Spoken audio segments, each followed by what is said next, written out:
محمد صلی اللہ رسول کریم اردو سے تک ہوں وہ انگریزی سے کہا اصل بات یہ ہے کہ جو چیز امریکہ نے دریافت کیا تھا وہ پہلے اس کا جو وائرس ہے کرونا وائرس یہ سال 2015 میں امریکہ میں بنا تھا اور اس نے جس طریقے سے بھی یہ وائرس جو ہے نا چین کو پہنچایا، پھر چین والوں کو لا کیا، پھر چین میں تو ہر ملک کے باشندے ہوتے ہیں، پھر یہ پھیلتے ہر ملک میں پھیل گیا۔ تو اس کے زیادہ تر یہودیوں کا یہ ہے کہ ساری دنیا پر اس نے اپنی جان کو فرعون بنایا ہے کہ ساری دنیا پر میری حکومت ہو۔ اچھا چاچا جی، اب یہ چلیں آپ کہہ رہے ہیں کہ ایک سازش ہے یہودیوں، بالکل، تو چلیں اب سازش ہے لیکن یا جو بھی کچھ ہے یا بیماری ہے، ٹھیک ہے، آپ اس کو سازش ہی سمجھ لیں۔ اب اگر سازش کو ہم کھلا چھوڑ دیں گے اور کھلا چھوڑنے کا تو یہ تو اسلام میں جائز بھی نہیں ہے کہ جس کی حکومت ہونا وہ جو بھی اعلان کریں وہ ہم مانیں، لیکن علماء کرام کا یہ فرض بنتا ہے کہ قرآن اور حدیث کی روشنی میں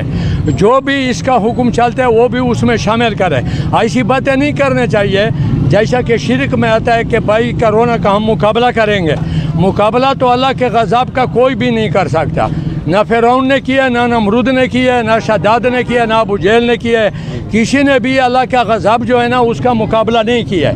تو اصل بات یہ ہے کہ قرآن اور حدیث کی روشنی میں علماء کا یہ حق بنتا ہے کہ عوام کو اپنے مسجدوں میں، اپنے گاؤں کے مسجدوں میں، شہر کی مسجدوں میں اس چیزوں کو لوگوں کو سمجھائے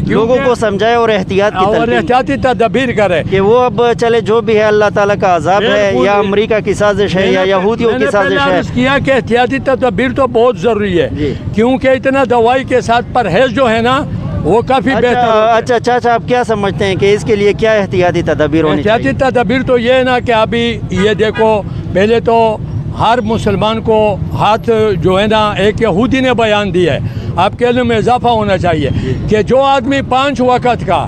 ہاتھ پاؤں دھوتا ہے 5 وقت کا، اس کو یہ بیماری نہیں لگی۔ اور یہ تو مسلمان کا شے ہے تو 5 وقت نماز پڑھتا ہے، وہ تو کرتا ہے، لیکن وہ احتیاطی تدابیر جو قرآن اور حدیث میں آتا ہے اس کا ہم قائل ہیں، اور جو حضور صلی اللہ علیہ وسلم نے بتایا، اللہ نے بتایا، اس کا طریقہ بتایا۔ اللہ پاک خود قرآن میں فرماتا ہے وَاسْتَعِينُوا بِالصَّبْرِ وَالصَّلَاةِ کہ آپ ہم سے مدد حاصل کریں نماز کے ذریعے اور صبر کے ذریعے۔ تو سب کو صبر کے ساتھ ایک دوسرے کے ساتھ۔ ایک آخری بات میں کہتا ہوں کہ جتنے بھی صاحب جائیداد لوگ ہیں، ابھی ریڈی بان ہیں، یہ غپارے والے ہیں، یہ بہت غریب لوگ ہیں۔ آپ دیکھ رہے ہیں سارا بازار جو ہے نا غریبوں سے بھرا پڑتا ہے لیکن مزدوری نہیں ملتا۔ اس کے لیے حکومت بھی اور صاحب جائیداد لوگ بھی یہ اب یہ آزمائش کی گھڑی ہے، اس میں غریبوں کے ساتھ جتنا بھی قربانی کر سکتے ہیں نہ کر لیں، تعاون